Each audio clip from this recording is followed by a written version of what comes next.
This evening, we're very pleased to welcome Jan Veenendaal to lecture, answer your questions, and engage in some discussion.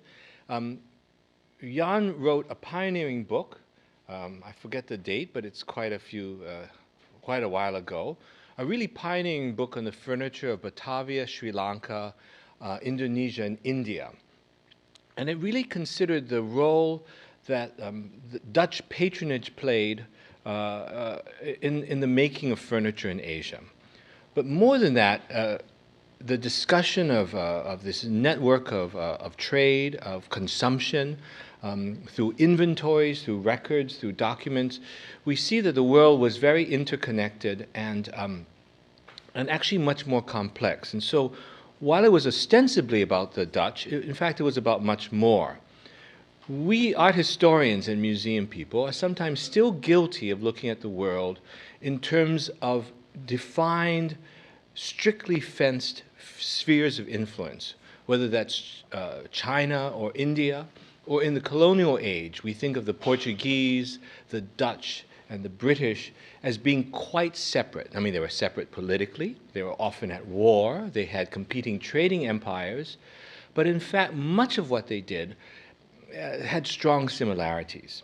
And as I go to conferences, I'm sometimes dismayed by Western art historians who still are surprised that, for example, the British were preceded by not only the Dutch, but by the Portuguese, and they had done many of the same things in India, Southeast Asia, East Asia, China, and so on. So we're here to break down some of those barriers, and we're very honored to hear what Jan has to say. He's a distinguished scholar, as I've said, but also a very distinguished collector. And some of the fruits of his work is visible at an important exhibition at the Gemeente Museum in The Hague at this moment. But Jan, welcome, and please begin. Thank you. Dear art friends, I want to start with four most interesting objects, all collector's items nowadays. That's Vietnamese wood carving, swasser, filigree, and ivory furniture from Sri Lanka. After that, I will do an imaginary tour in a house in Batavia around 1720. So I start with the objects that was part of the trade of the Dutch in Asia, and then I end with a description of people who lived longer, for a longer period in Asia. But you have heard something about what I did and that I'm Dutch, but I want you also show some flashes of a film made for the 60th anniversary of my wife Sochu. And therefore I have a video, only some fragments, but I need some help of Tracy, if she's there, yeah, to start the video.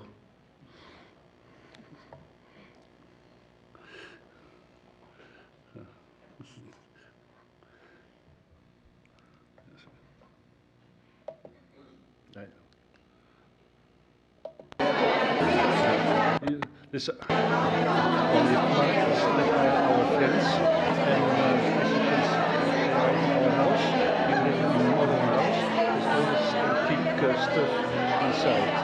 And you see a nice combination. This painting is a painting, for example, by the moon, that's a kind of residence garden of symbols. And he is cooking my wife food.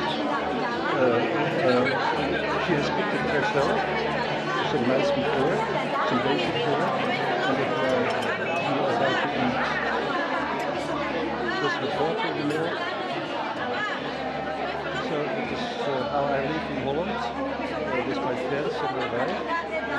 We can really see it that it is in Holland. It could also be here in Singapore.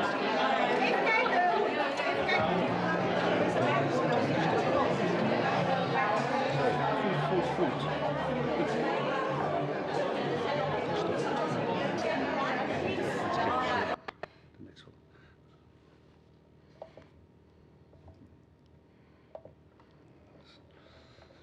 So on these pages, the photos are of the exhibition in Den Haag, The Hague, where a part of our collection is exhibited, and also part of the museum itself.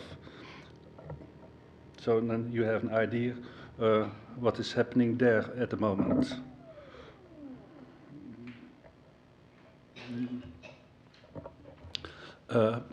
I showed you my friends and my family in Holland, but in Netherlands my family is not all that unique, as there are many families that have strong ties with Indonesia. And the first Dutchman who married an Asian wife was Emanuel Rodenburg, who married in 1600 a Balinese lady. It is no wonder, therefore, that in the course of more than 300 years, not only Asian people, but also many Asian works of art ended up in the Netherlands. Quite often these objects, like furniture, silver, works of art and textiles, have a Chinese feel around them, and are for this reason attributed to Chinese craftsmen working in Java. This was, for instance, also the case with this weapon rack of Admiral Cornelis Tromp. He was the son of a very famous admiral, Martin Tromp, in the 17th century. This weapon rack was a present by a friend of him who lived in Batavia. And it was always described as I said, as Javanese and made by a Chinese worker. But over the years, I came to more and more doubt the Indonesian Chinese origin of this wreck. And about 10 years ago, I saw a photograph of a 17th century Nge dog in museum in Hanoi. And if you look under his head, the mains, those are these things. If you look carefully at these decoration, you recognize them also in the wreck. You see them here again. And suddenly I saw the correspondence with many other carvings that was before ascribed to Javanese Chinese workers. The mains look like lightning bolts and are somewhat comparable with the parang rusak or the chimukeran on batik. And the dog. This dog is not the only example of such work in Hanoi and in North Vietnam. Also many houses are decorated with the same motif. And also here on the above, you see here's a phoenix or a bird, and yeah, it looks like a Chinese bird, but with comparing, in hindsight, you can distinguish that they are not Chinese and probably then from North Vietnam. At first, a number of curators of the Rijksmuseum found this idea difficult to accept and wondered why this friend in Batavia would order a weapon rack from Tonkin if he could easily have one made in Batavia.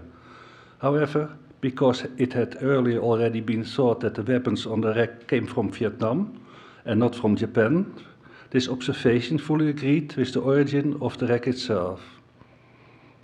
And one thing leading to another, the discovery that the lightning bolts as mains must have originated in Tonkin shed light on a small set of tea tables in several museums in Europe. Like this one in Ham House, the tea table is the upper part.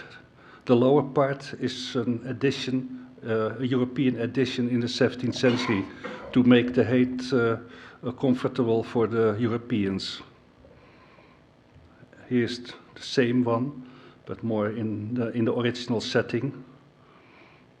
And this also in England, in Durham, and there are also in Germany.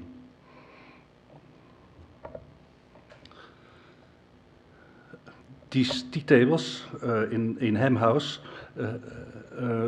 have stood there since the 17th century, and because there were close ties between the Netherlands and England, and because Amsterdam imported many exotic Asian, especially Indonesian objects, it was easy to assume that the tables had come there from Indonesia via the Netherlands. However, the appearance on them of carving in the form of the same lightning bolts led me to once again to point to Tonkin as the place where they had been made. Here also, this one is very specific. And on the painting, you see there's a Dutch painting that a Dutch couple with the girl are sitting there drinking tea, what was at that time a very expensive operation, and small cups, as you see. A totally different object, seemingly unimportant, is located in Danish Kunstkammer. Kunstkammers originated in the 16th and 17th century, when the most important rulers of Europe began to collect curiosities. Even boxes made of clothes from the Moluccas or Asian basketry were new and rare things, and due to the extremely high cost of transport at the time, they were also expensive. And this plated box has also been part of the Danish Kunstkammer since the 17th century. So, at an antiques fair, one might hardly notice it, not realizing how specially it once had been. But on the corners you see the same motifs here as on the other objects, and therefore I think we have to ascribe this to Tonkin also. But studying this Vietnamese art, I saw also this one. This quite different. This more threads, not so very fine. It is also later than the tea tables, but I saw this decoration also on other pieces, and I saw that on Japanese swasse or anyway swasse objects. Swasse is a copper alloy. You have also Indonesian swasse, and that is gold with copper, about 8 karat. 15 years ago, an exhibition in the Rijksmuseum was dedicated to this Japanese swasse. The accompanying publication showed many examples from both public and private collections. It was claimed that this kind of work was done in both Japan and Tonkin, but the book did not say which items were Japanese and which came from Tonkin. They did research to the content of the metal itself, but after the saying they found no differences, what is quite obvious because Japan exported by Dutch and Chinese traders copper to the rest of Asia. On the other hand, in the 18th century, notaries who had to describe the estates of deceased persons knew the difference or pretended it between Japanese and Tonkinese. And because Japanese items were more expensive, there must be a difference. If an 18th century notary thought he could distinguish between Japanese and Tonkinese work, we should be able to do so as well. And indeed, if you look here, the left one and the right one is a big difference. Here you see these threads or wisps, not very carefully done. This pagoda is nearly demolished, not very neat. This, on the contrary, is very nice, very straight. This is the prunus blossom. The pagoda is upright. So I assume that this difference is because the left one, the left one is from Tonkin, and the right one must be from Japan. This difference can be seen on all the swasse objects, leading me to conclude that all the old coffee urns, like we saw in this one, this coffee urn is typical Dutch, and most tobacco boxes come from Tonkin, while the heads of sabers, koros, and other Asian shapes are Japanese. And they have always the decoration as on the right side and not on the left side. And here you see this difference, for example, here. These leaves are straight and short, and this is, a mess. A completely different group of art objects is filigree, a group that is wrapped in almost total confusion. This is understandable because the objects consist of series soldered together curls of silver or a gold thread. Filigree, moreover, is made almost everywhere in the world. In 2004, the Hermitage in Amsterdam had an exhibition of filigree, which I visited together with Mr. Peter Lee. It was a fantastic exhibition at which we learned a lot. What became especially clear was that aside from refined Chinese filigree, the origin of many pieces is unclear. For example, what are we to think if a box is said to be work of a Chinese silversmith in Southeast Asia? You see, it is in the Dutch catalog, and I translated the description above, and it says China. That is not China, that is for sure. Chinese silversmiths, it could be. Portuguese and Spanish colonies. Dutch, they didn't talk about it. Southeast Asia, yes, I think so. 17th century too, but not mid, this around 1700. So this